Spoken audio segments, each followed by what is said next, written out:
The Book of Revelation. Known for centuries as a prophecy of Jesus' return to earth, a time of tribulation, and ultimately, the end of the world.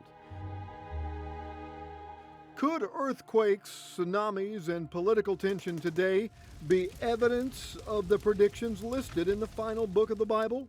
The Bible's clear that nobody knows the time of the Lord's coming. Edmond's Faith Bible Church pastor, Dr. Mark Hitchcock, has written 25 books on biblical prophecy.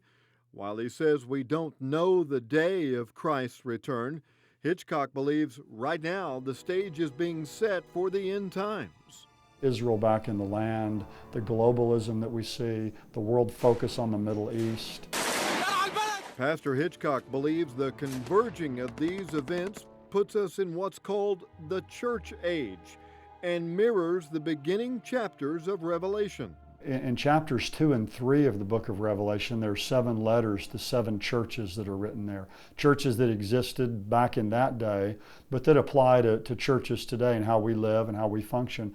I would say that's where we are in the book of Revelation today. But Dr. Hitchcock says we are not in the end times yet, since the tribulations don't appear until later chapters, the time when he says Christ's coming is imminent. I kind of like to use that as like an illustration of people living in California. They know the big one's coming. They know that one of these days that big earthquake's going to come, but they don't know when it's going to come. It's certain that it'll happen, but it's uncertain when it will happen. Not all Christians agree with Dr. Hitchcock. Some, like Chaplain Rodney Newman here at Oklahoma City University, believe that Revelation was actually written for the Christians of that time who were going down the wrong path.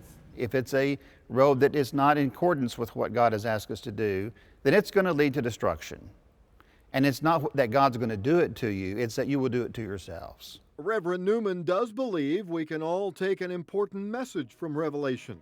It makes us understand that we're part of something much bigger than ourselves, and it calls us to be about the business that Jesus has called us to be about, which is caring for others. God's message to teach us not to be scared, but prepared.